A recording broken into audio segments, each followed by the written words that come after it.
Hello, everybody, and welcome to the show. Excited to be here today.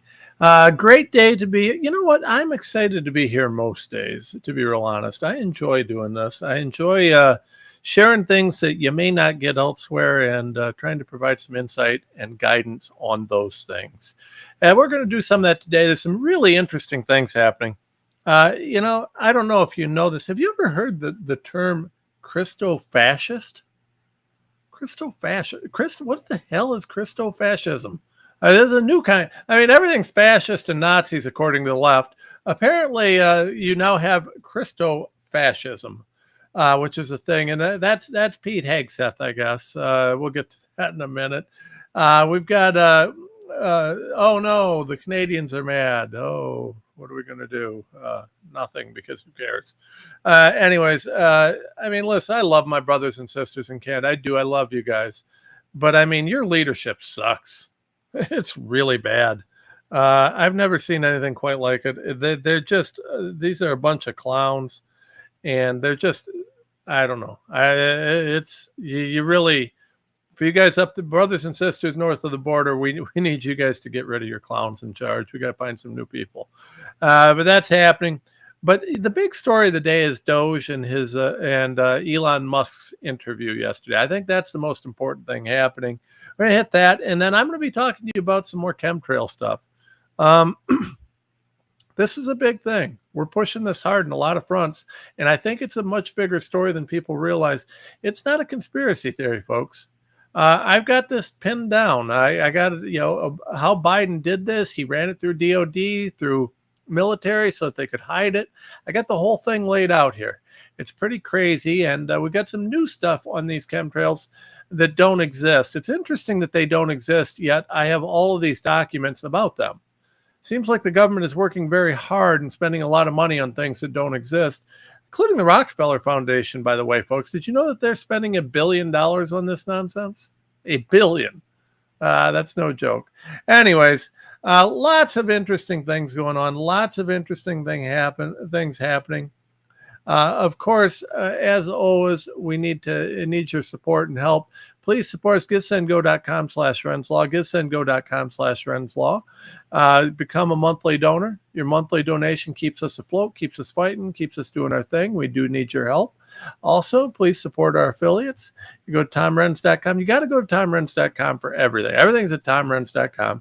Go there, check out our affiliate page, scroll on down, support us. Today, we are highlighting our friends at the RNC store, Richardson Nutritional.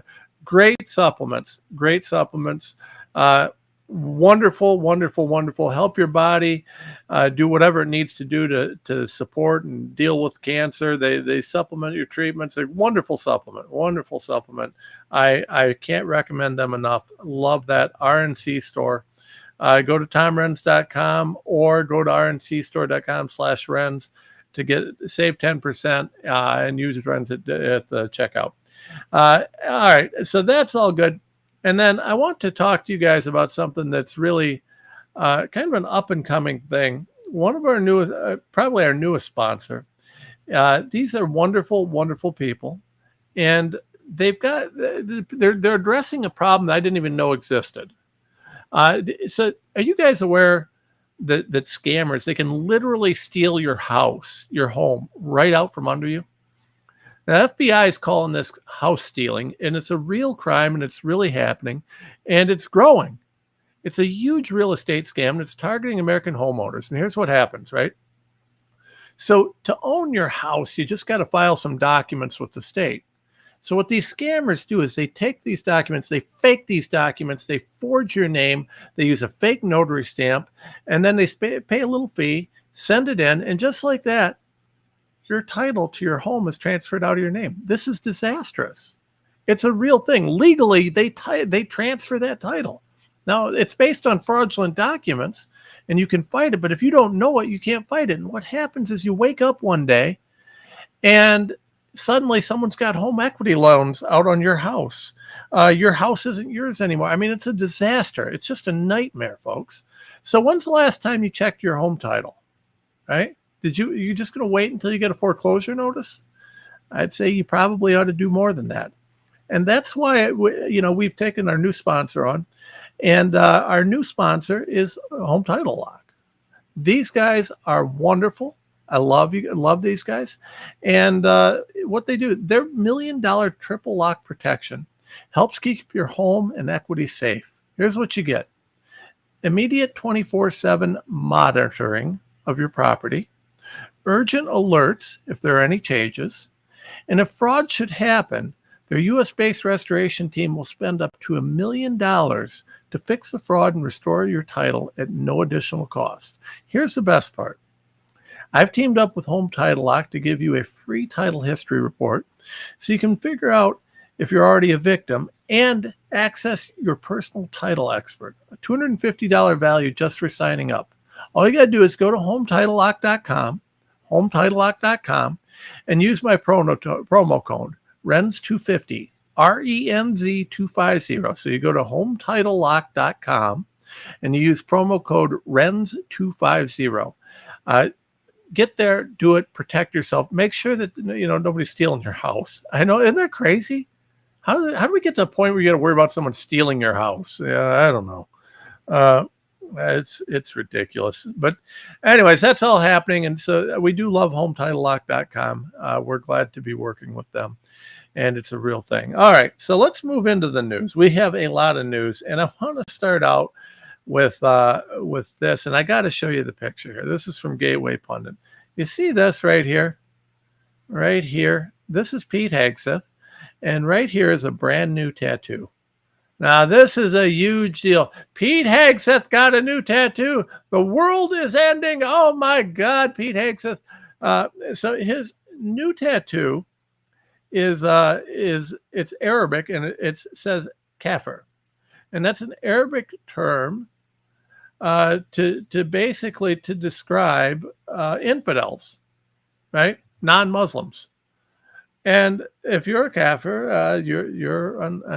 and now this differs, right? So like we have people in America who are Muslim, who are peaceful, who've assimilated, wonderful people, and they don't care what you do. In the Middle East, this is a much bigger deal. And there are places around the world where if you are a kafir, if you're an infidel, you are very much at risk, life, safety, everything else. Ask the people in Syria right now. Now, Pete Hegseth has been fighting the lunatic Islamic crazy people who do that sort of discrimination for years. That's part of what he does. So, this is something that's meaningful to him. And so, whatever, he's got this. So now we've got all the activists. Oh my gosh, he's normalizing Islamophobia. Now, wait a second here. Wait a second. This is not normalization of Islamophobia. This is a direct response to the crazy parts of Islam that are out there hating on people. If you're calling someone a kafir, if you're calling them, it's a derogatory term. In many countries, it's a very derogatory term. It's a slander. It's saying that you're a lesser human being, you're a lesser whatever, because you're not Muslim. Now, wait a second. I don't care if you're Muslim. Why should you care if I'm not? Right? But that's the way it works in a lot of places. He has every right to be offended and to use that as a kind of a statement. It's a great statement. We shouldn't be discriminating, but nor should we tolerate being discriminated against. It's got to be fair and equal on both sides. You can't tell me it's okay for the Islamic community to call us infidels and then say we're not supposed to be offended by it. That's absurd. But yet this is what the leftists do. They always try and turn it. Well, we're not going to let them do that. I mean, it's just nonsense. Yeah, it's just like this. These guys are at war with Pete Hegseth. I've never seen anything like it. The left despises Pete Hegseth. I don't know what they're so afraid of. Well, yeah, I do. You want to know what they're so afraid of? They're afraid because they're running all their stuff through the military. If Hegseth clears out the DOD and starts sharing what's going on there, guess what? That's where they ran their COVID scam. That's where they're running their chemtrail scam. Biden ran everything through the military so that he could so that he could exempt it from Freedom of Information Act. FOIAs don't apply to the military. And I've got the paperwork on this. This was Biden's or Obama's strategy, and he really implemented it in the Biden administration. but they started running everything through the military so that they didn't have to disclose what was happening. They just called it as national security secrets, right? So that's how this has happened. They've moved everything military. Military has been actively working against American interests for a long time because they destroyed our military. And that's not to say there's not great soldiers and great heroes out there, but the military industrial complex has been largely turned against Americans. And so a guy like Pete Hegseth is he's a threat, a very big threat and a very real threat to their power structure. So this is a big deal, folks. And we've got to know what's going on. We've got to understand what's going on. Need to see what our enemies are doing. It's something. By the way, folks, we're going to get to chemtrails towards the end of today's show, but please share. We're seeing our reach really be limited. We must really be pissing people off with this chemtrail stuff. I don't think they want this to be known, but it's a very big deal. I feel it's kind of the same thing that we're seeing with COVID. When we were going through COVID, we just saw our freedom of reach suppressed pretty dramatically. And we're seeing the same thing here with this chemtrail stuff. So, I want to, when we get to that, especially yesterday's show, especially share. And then today's show also, when we get to the chemtrail stuff, make sure you're getting that out there. All right, we got a lot to do, so I'm hoping we can get to that chemtrail stuff today. I don't want to run out of time. Also, Canadian Prime Minister, we're going to change relationship with the U.S. because we're not letting them screw us over anymore. Just to give you a little bit of a picture, Canada bought 277 billion worth of American goods last on a typical year, right? So our trade with them, we sell them 277 billion. Do you know how much they sell us? 421 billion. 421 billion. Now they have tariffs on our stuff that are much higher than our tariffs, but they are ahead. We have a trade deficit. That means about $150 billion. Guess who loses the trade war every time? Canada. At the end of the day, it's like Trump's tariff on vehicles. We import $56 billion worth of vehicles from Canada. Now they import a lot from us. We actually are winning on the vehicle side, so that's going to be a hit. But there's other things where we're losing big. You've got a number of different things that I said we're spending a lot more money on what we import from them than they're spending on us. So particularly mineral and oils and stuff like that. We started doing our own oil, that sort of stuff. We're in a good spot. So anyways, we win this trade war every time. It's just going to be a matter of the willingness to fight it. And Trump is apparently willing to do that. So, whatever with you guys on Canada. I love my brothers and sisters north of the border, but for God's sakes, you guys need new leadership. All right. I want to get to this, right? I want to get to Elon and his Doge interview. And I want to get through as much of this as I have time for today, because this really warrants playing. So what I'm going to do is we're going to do this kind of like when we have a special report or someone's giving a speech. We're going to kind of go through, and I'm going to play this. And I want to comment on it as we go through. And there is a lot to say on this, a lot. So let's kind of go through this here, because this is shocking from beginning to end. Thanks for having us and doing this. I know there's a lot of interest in this. First, let me start with you, Elon. What are the budgetary savings goals, and how much do you think you've achieved? Think about this. Our goal is to reduce the deficit by $1 trillion. From a nominal deficit of $2 trillion to try to cut the deficit in half to $1 trillion, or looked at it in total federal spending to drop the federal spending from $7 trillion to $6 trillion. We want to reduce the spending by eliminating waste and fraud, reduce the spending by 15%. Okay, now we're going to stop right there. There's already a lot to talk about. So he wants to reduce spending from $7 trillion, $7 trillion with a T per year, to $6 trillion. Okay, that's a huge amount of money, but it's only 15%. Think about this. He's going to cut $1 trillion, and it's only 15% of our federal budget.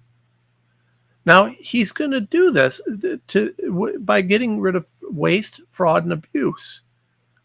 15% can be cut. $1 trillion can be cut if we get rid of waste, fraud, and abuse. Can you imagine if you ran a company that wasted $1 trillion a year? You would be in jail immediately. If a publicly traded company wasted $1 trillion a year, the government would have the owners of that company in jail so quick it would make their head swim. But our government wastes $1 trillion a year. Now, the Democrats are mad about this. Think about that. Which seems really quite achievable. The government is not efficient, and there's a lot of waste and fraud. So we feel confident that a 15% reduction can be done without affecting any of the critical government services. I'm going to talk to all the guys. If not making it better. I'm going to talk to all the guys here about the specifics. But for you, what's the most astonishing thing you've found out in this process? Okay, before we get to that, $1 trillion, 15%. Now, you put new leadership in a company, a 15% cut is aggressive in a company. But no one's cut anything in the government for years. 15% is achievable. I agree with what Elon said there. I would say that you could actually go north of that, but 15% is a good number. So let's shoot with this. The sheer amount of waste and fraud in the government, it is astonishing. It's mind-blowing. We routinely encounter wastes of $1 billion or more, casually. Casually wasting $1 billion or more. Imagine that. $1 billion. Just $1 billion. Yeah, let's throw $1 billion here. Let's throw $1 billion there. $1 billion, folks. Think of how much money that is. You could write a check to every American in the three times over. I mean, it's insane. $1 billion. Think about this. For example, like the simple survey that was literally 10-question survey that you could do with SurveyMonkey, cost you about $10,000. The government was being charged almost $1 billion for that. 10-question survey. By the way, it's about whether people like national parks. 10-question survey. He's right. I know SurveyMonkey. You could do it for 10 grand. We paid $1 billion. Whose pockets got lined? Just the survey. $1 billion for a simple online survey. Do you like the national park? And then there appeared to be no feedback loop for what would be done with that survey. So the survey would just go into nothing. It was like insane. $1 billion for a survey that served no purpose. And you wonder how we're going to cut $1 trillion? Well, that right there is one step on the road. You technically are a special government employee, and you're supposed to be 130 days. Are you going to continue past that, or do you think that's what you're going to do? Or? Well, I think we will have accomplished most of the work required to reduce the deficit by $1 trillion within that time frame. So in that time frame, 130 days. So Congress can't, I mean, let's see, we've been 40 some days in, and Congress has done nothing. They've passed no bills. They've accomplished zero. They've talked about some, hearings and this, that, and the other. They've let the out-of-control judges do what they're going to do. They've let everything go. But Musk is in 135 days going to cut $1 trillion in spending. Is there any wonder why they don't want him there? You talk about showing them up and embarrassing these people. These people are inept and incompetent on levels that no one's ever seen. I mean, no wonder they don't want Musk there. He's showing them up. And the process is a report at some point, at 100 days? Or? Not really a report. We are cutting the waste and fraud in real time. So every day that passes, our goal is to reduce the waste and fraud by $4 billion a day, every day, 7 days a week. There you go. So that's the goal. They work 7 days a week. Congress is, by the way, on a long weekend this weekend. They've been working really hard. They're tired. So Congress took a long weekend. They're not doing too much. But Doge is working 7 days a week, and they're cutting it by $1 billion, $4 billion a day is their goal. $4 billion. So, I mean, At $4 billion a day, I mean, if they, that's pretty solid. You get 135 days.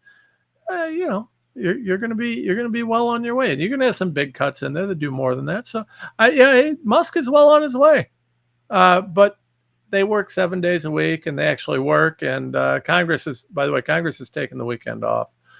They worked 4 days though. They were they had a break, and then they worked 4 days, and now they're taking a long weekend. So, I mean, you don't want to overdo it. And so far, we are succeeding. And I'm going to talk to the specifics, but there obviously are Doge critics who are reading all kinds of stuff. Obviously, lawmakers on the other side of the aisle are attacking you, and they characterize the approach as this: fire, ready, and then aim. And how do you approach that? How do you respond to that? Well, I do agree that we actually want to be careful in the cuts. So we want to measure twice, if not thrice, and cut once. I like Elon's accent, by the way, the South African kind of accent. Twice, thrice. I just like his accent. Actually, that is our approach.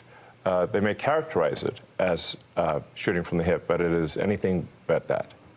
Which is not to say that we don't make mistakes. If we were to approach this with the standard of making no mistakes at all, that would be like saying someone in baseball's got to bat 1,000. That's impossible. So when we do make mistakes, we correct them quickly, and we move on. Some people say this shouldn't take a rocket scientist. Steve Davis, you do realize that Musk just actually admitted that he's human and that he makes mistakes, right? They like to claim that there's a... Can you imagine a congressman actually admitting that they made a mistake? It doesn't happen. are a rocket scientist. Used to be. Yeah, and now Literally essentially a you're the rocket chief scientist. operating officer of Doge, day-to-day operations. Fair to say? Yeah, part of the Doge team. So how did you end up here? What's the biggest challenge you see? The reason I'm here, which is probably for many, is that I think the goal is incredibly inspiring. I think most of the taxpayers in the country would agree that in order to have the country going bankrupt would be a very bad thing, and therefore the country going not bankrupt is a good thing. That all of us are willing to kind of put our lives on hold in order to do. I think the thing that's special right now is we actually believe there's a chance to succeed. That there's an administration that's supportive and a great cabinet and just a great group that will actually make success a possible outcome. And I think that's, given the inspiring mission and given the non-zero chance of success, it was worth doing. I'd just like to sort of reemphasize that point. The success of Doge is only possible with President Trump and with the outstanding cabinet that he selected. It would be impossible without the support of the president and the cabinet. But you're finding the money. I mean, it's big numbers, right? Yeah, like Elon said, the minimum impulse bid is often $1 billion. So, for example, the 800 Impulse bid. I want you to hear that, folks. The minimum impulse bid for our federal government is about $1 billion. So imagine you go to the grocery store and you're walking down the aisle and you're like, oh, that bag of chips looks really yummy. I'm grabbing it. That's an impulse buy, right? So when you go to the shopping center, they put stuff out there. They want it to look pretty. They package it nice. So you might impulse buy, right? Boy, those chips look yummy. Our federal government does that. But when they go shopping, their impulse buys average at about $1 billion. $1 billion. Hey, we need a survey. What's that worth? I'll spend $1 billion on it. Whatever. That's how little they care. That's how little respect they have for you, for our kids, for our future, for anything else. $130 million, which was the online survey. That's an enormous amount of money. That wouldn't have been found if the Doge team wasn't working with it, in that case, the Department of Interior. But then taking it one step further, Doge then publishes these things on our website for maximum transparency. So now the general public, it would have been impossible for the general public to have seen that. Now anyone can just log into doge.gov anytime and see these payments. As they're not yet in real time, they're close, but they'll probably be in real time within the next few weeks. But the process, it still involves Congress, right? At some level? We try to keep Congress as informed as possible, but Here we go. The law does say that money needs to be spent correctly. It should not be spent fraudulently or wastefully. It's not contrary to Congress to avoid waste and fraud. It is consistent with the law and consistent with Congress. And we've seen actually great support, at least from the Republican side of the House, and occasionally some Democrats too.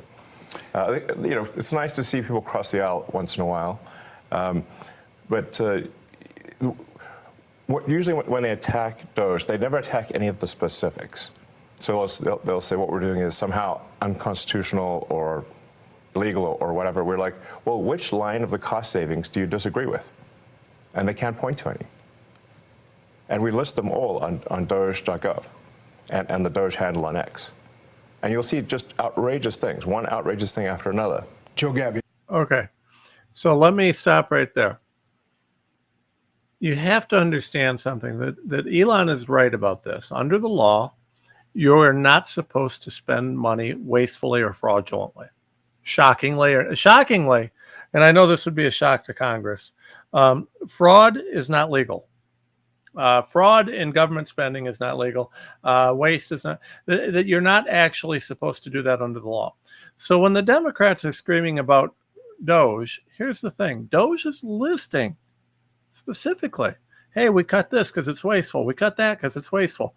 And they never say, well, we're mad about this cut. They say we're mad that Doge is there. We're mad that Doge exists. Now, why would you oppose ending waste, fraud, and abuse? That's what the people who are against Doge are doing. They are opposed to ending waste, fraud, and abuse. Now, why? Why would you do that? Why would the Democrats be against stopping waste, fraud, and abuse? I mean, the Democrats, they don't want that. They don't want to end waste, fraud, or abuse. They want to keep it going. That's why they keep suing and fighting, all these different things they're doing. They are literally, the Democrats are taking the position that they are pro waste, fraud, and abuse. Think about that. That's what's going on here. Musk and crew are line item going after thing after thing after thing. And yet the Democrats continue to oppose waste, fraud, and abuse being ended. It's absurd. Besides Elon, you're one of several billionaires here, co-founder of Airbnb. Now think about that. The Doge team includes a bunch of billionaires. This guy co-founded Airbnb, rocket scientist. You got a rocket scientist. These are the most brilliant business minds in the universe, and yet the Democrats are mad about this. I mean, I don't know, folks. I don't know. And you wanted to help out.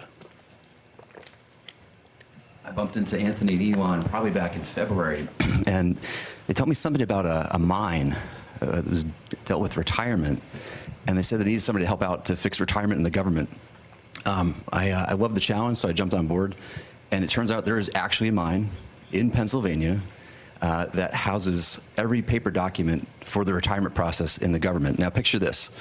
This giant cave has 22,000 filing cabinets, stacked 10 high to house 400 million pieces of paper. It's a process that started in the 1950s and largely hasn't changed in the last 70 years.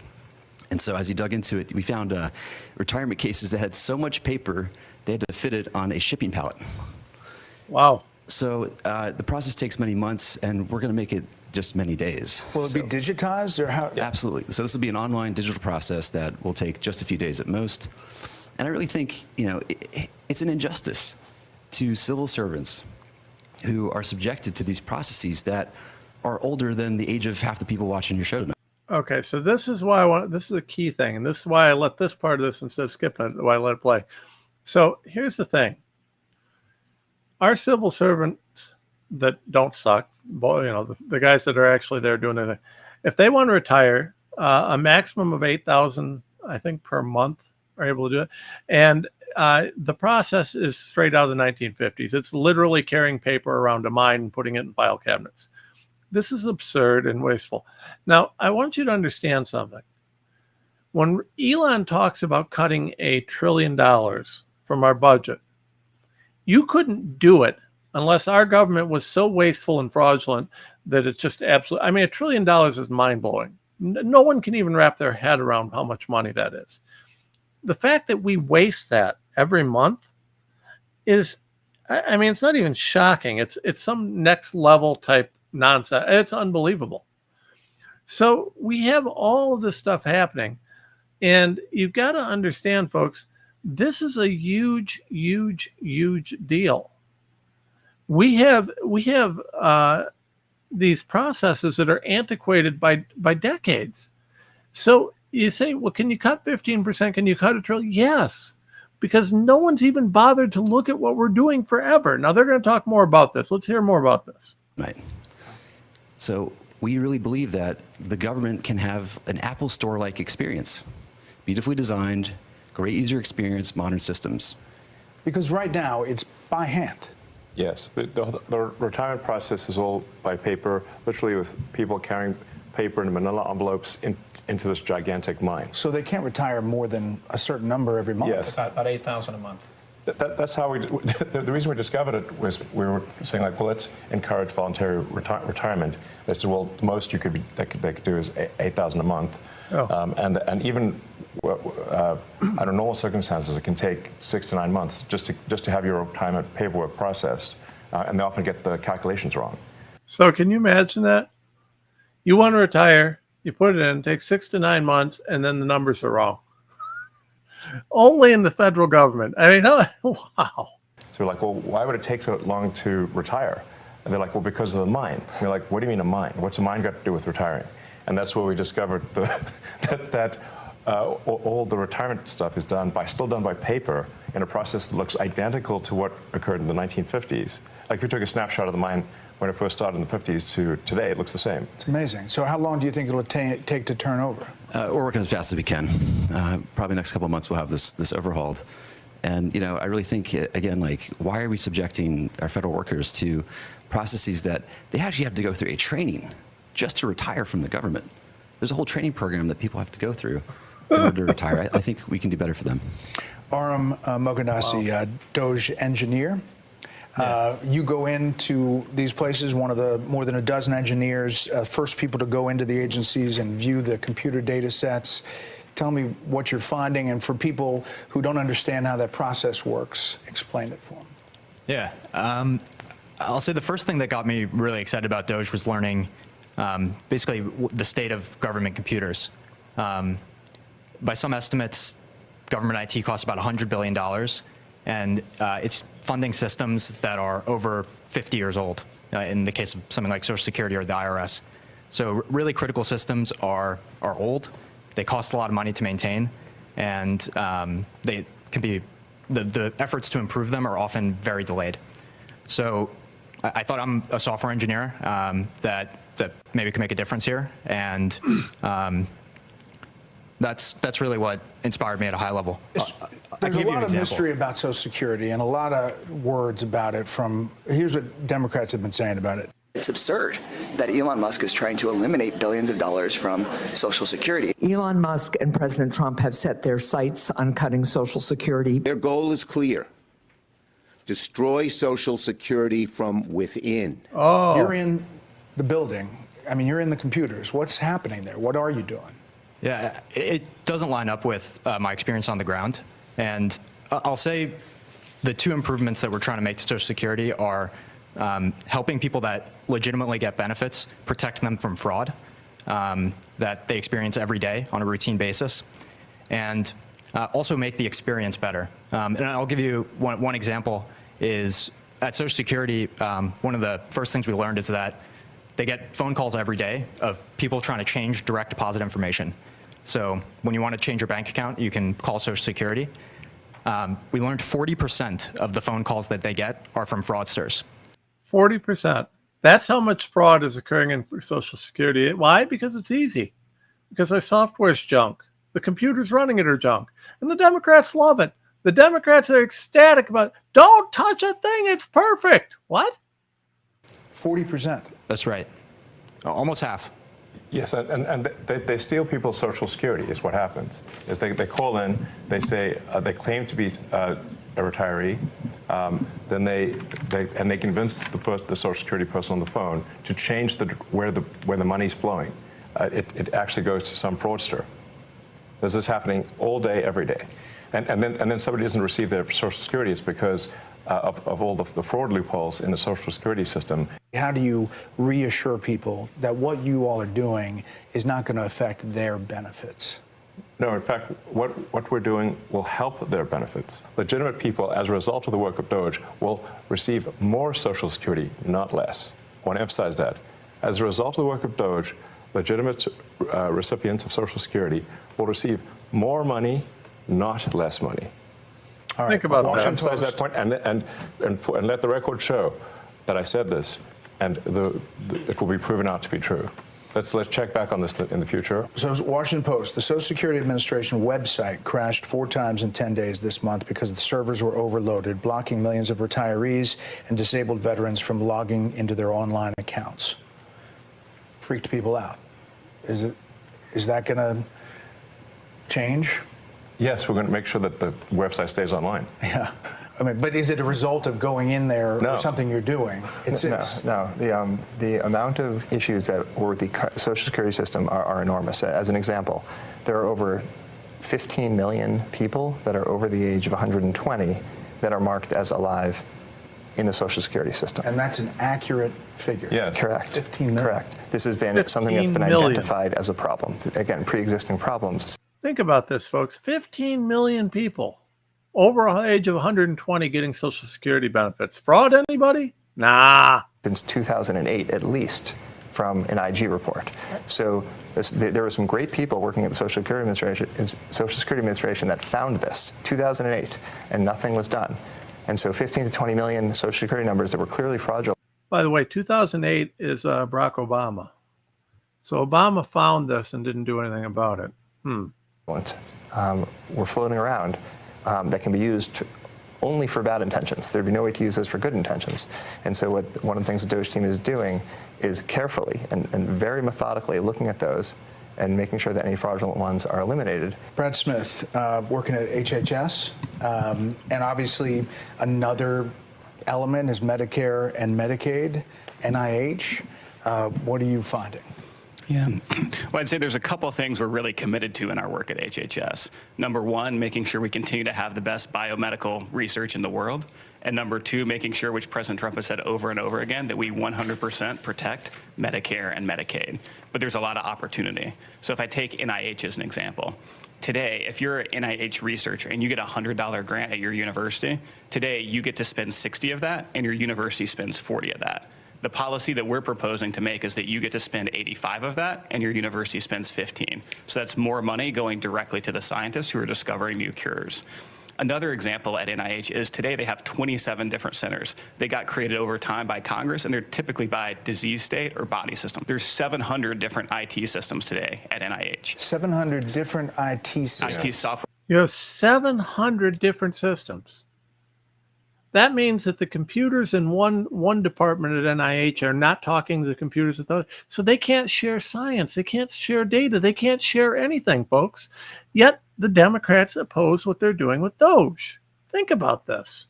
Systems. They can't speak to each other. So they don't talk to one another. They have 27 different CIOs. And so when you think about making great medical discoveries, you have to connect the data. Time out. You said 27 different chief information officers? Correct. And most of them are non-technical. So there's a lot there. There's a lot of opportunity. It will make science better, not worse. And when I say that our job is tech support, I really mean it. Yeah. We have to fix the computers. If the computers can't talk to each other, you can't get research done. If the computers can't stay online, people won't receive their Social Security. So what we have here are a bunch of failing computer systems that are preventing people from receiving their benefits, that are preventing people from preventing research from happening, that are extremely vulnerable to fraud, and we're fixing it.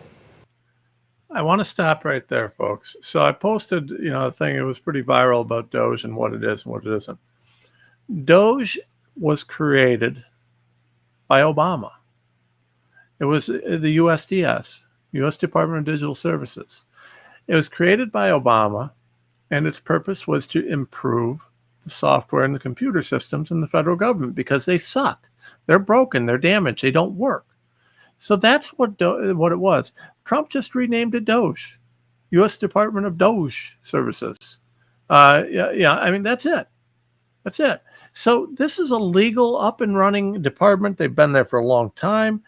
It's just all they're doing is fixing the software. They're not changing policies. They're not changing anything. It's just when the software is enabling fraud, they're blocking it. That's it. Democrats are furious. How can they launder money through the federal government if it's transparent and accountable? That's what the that's what the Democrats are fighting about. They're mad because if this is done, if this software is done, if transparency is brought in, then they can't swindle us. They can't steal money. They can't fraudulently filch us out of billions of dollars a year. This is what the Democrats are mad about. And does that include AI? Does that include kind of changing the system overall? That's, I guess, what people are afraid of, is they don't know what this is all looking like, and is it going to affect me in the long term? It's going to affect them. It's going to affect people very positively. So the changes that we're doing here will ensure the solvency of the American government, of the United States of America. This is what we're trying to do, is ensure that people do receive their benefits in the future, and you can only receive your benefits if the country is operating in a healthy and competent way. This is restructuring, folks. This is restructuring. What they're talking about here is restructuring our government. They're restructuring it in a way where the government becomes efficient again, where it becomes effective again, where things get done again. Right? This is just reorganizing the company. This is a team of business executives and IT specialists who are coming in and helping to restructure the government IT systems, the computers that run our government. That's all it is. And it's saving $1 trillion, 15%. You're going to save $1 trillion a year by getting rid of waste, fraud, and abuse. Yet the Democrats are mad about it. I don't know. Doge, Office of Personnel Management, you're a Morgan Stanley banker, M&A guy. Yeah. You know money, and this is a lot of money sloshing around. There's a lot of money sloshing around. There's a lot of money sloshing out the door. And if you look at the federal government and the way the workforce works, it's really a one-way ratchet over decades. So it's only going up. It's only going up. You never take it away. So that leaves you with duplicative functions, it leaves you with overstaffing, and it leaves you with functions in the wrong places. So a couple of examples. Duplicative functions. Brad mentioned 27 CIOs. If you had kept going with Brad, he would talk about the communications office. I think you've got 40 distinct communications offices in HHS, right? Yeah. 40? Yeah, and that's not unusual, by the way. Multiple offices like that. It's also not making anyone healthy. This is not about the employees there. There's many hardworking, well-meaning people who took these jobs. These jobs were out there. They applied for them. They took them. They're doing what's there. It's just that they're duplicating the effort of 40 offices. So you've got that. You've got overstaffing. A good example of overstaffing would be the IRS has got 1,400 people who are dedicated to provisioning laptops and cell phones. So if you join the IRS, you get a laptop and a cell phone, you're provisioned.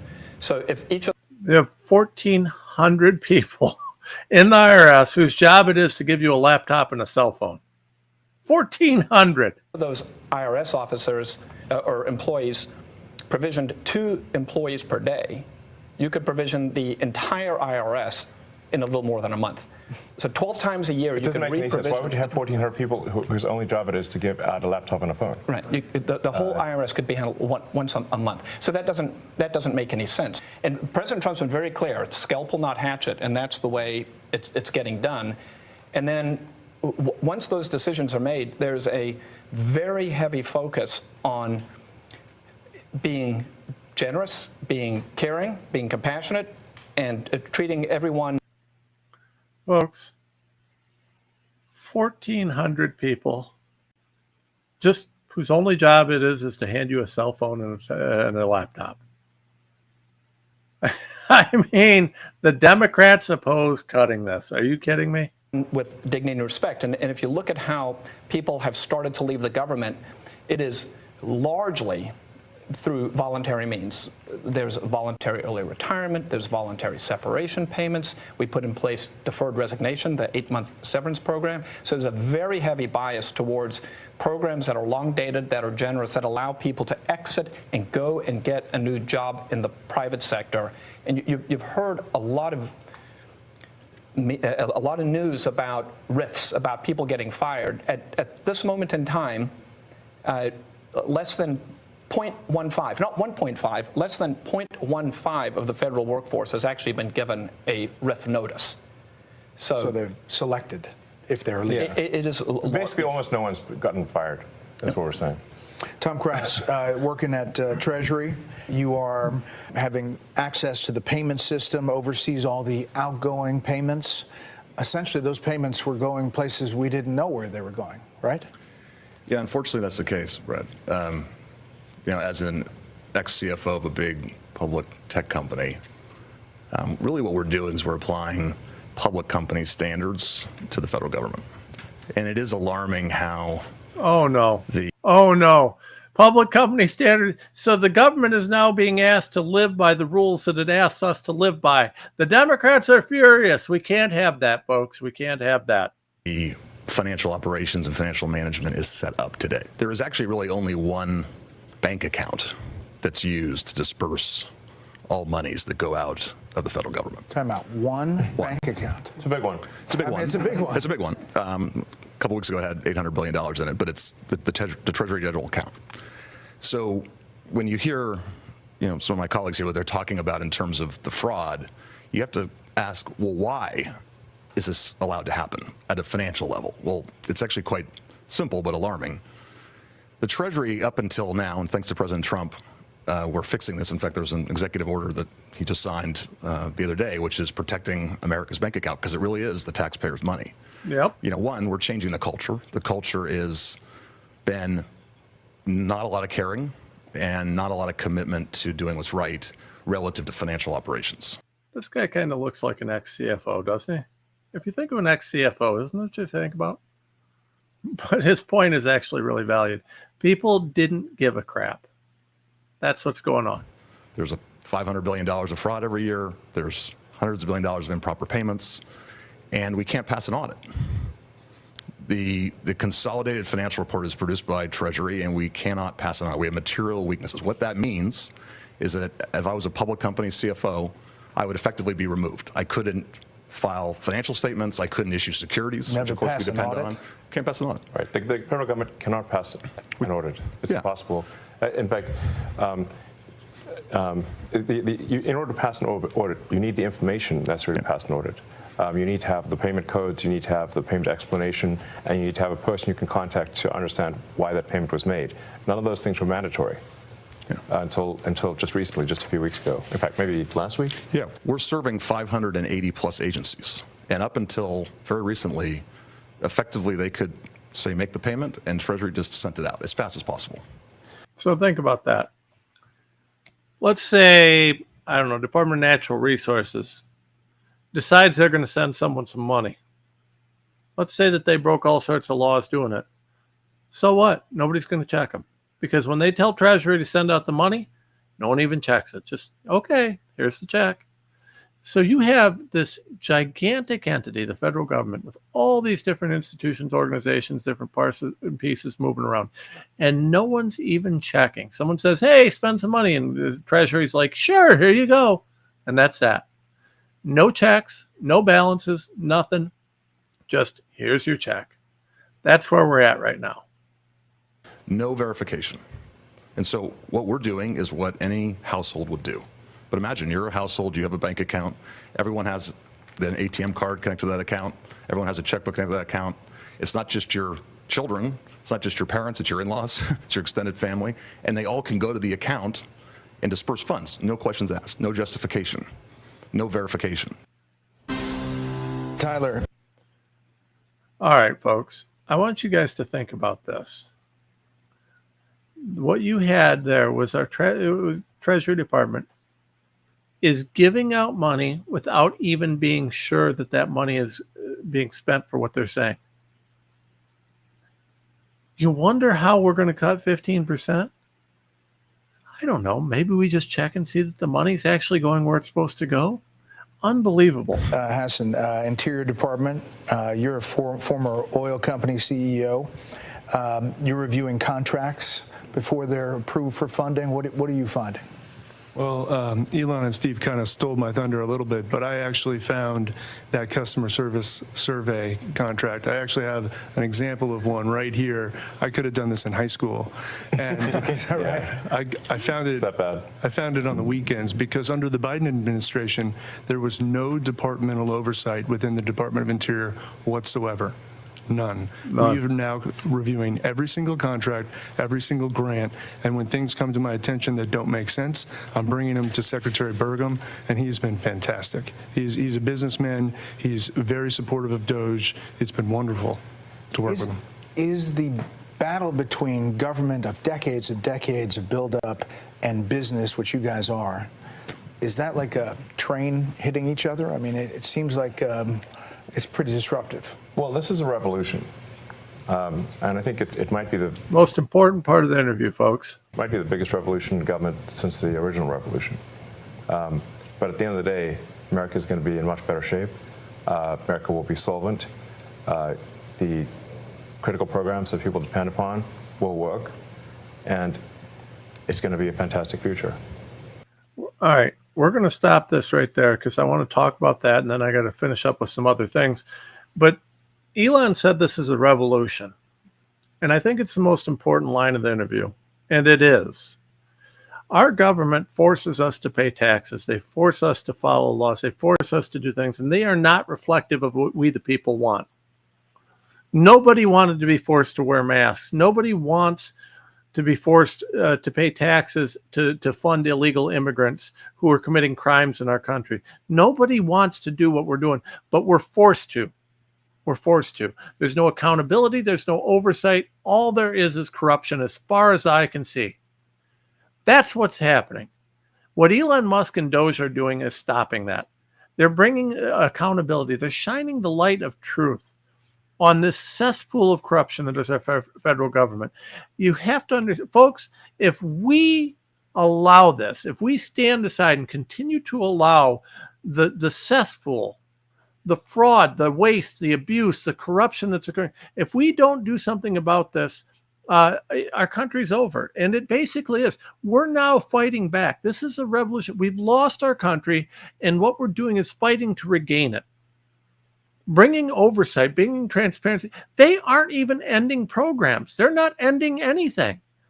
All the Doge is doing is bringing some efficiency and transparency to our government. Yet our leaders, our elected officials who aren't working, by the way, who are taking more and more time off, they aren't doing anything. The Congress, they sit on their ass and they complain about the fact that these guys are trying to save our tax money, trying to do some good things. This is an appalling and abhorrent thing.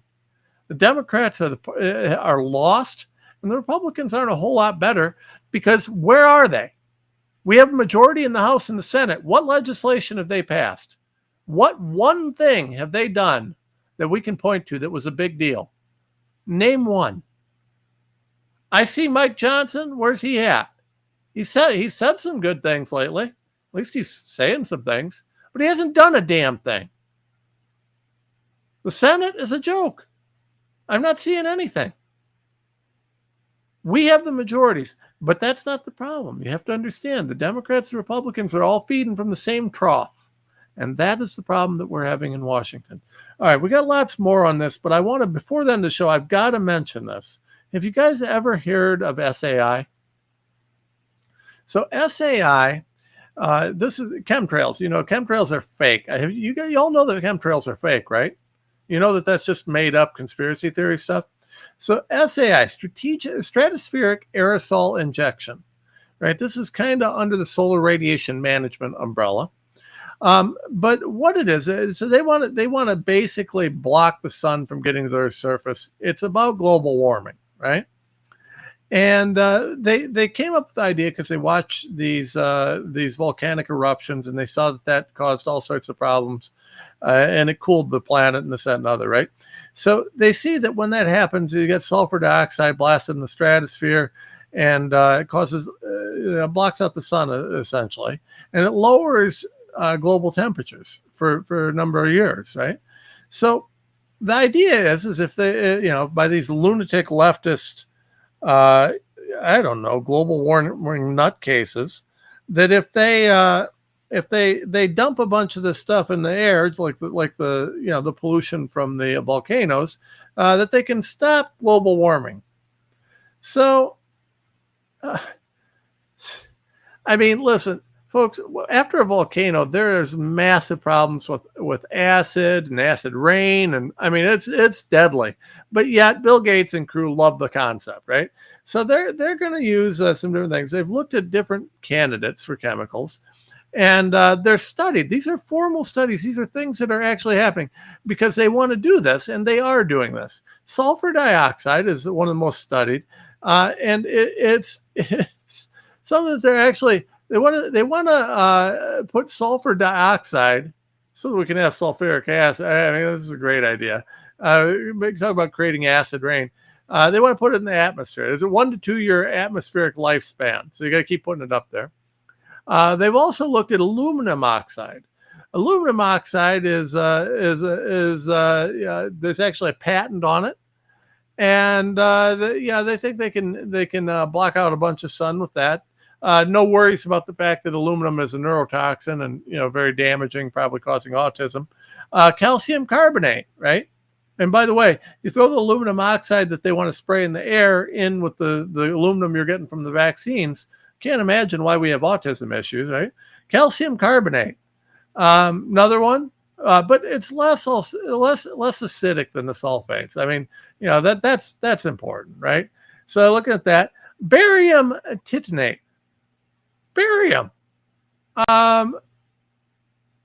In case anybody's unsure, barium is not good for you or anything else. It's not good. Looking at black carbon, which is interesting because carbon's destroying the world, so I don't know how to black carbon. But anyways, there's that. So you got all these different things. And the way that they do it is they take these airplanes and they fly at about 60,000 feet, which is really, really high. And they dump these aerosols through these exhaust nozzles, right? So, I mean, that would be a chemtrail, by the way. Or they could use tethered balloons and blimps and, lift these hoses or dispensers and spray chemicals that way. They also look at artillery and rockets, but really the high altitude flights are the ones that they're looking at because, no one's going to let them do it otherwise. And they don't want people to know that it's happening. So they've got this happening. It's happening, folks. That's part of what we're seeing with chemtrails. It's not the only thing.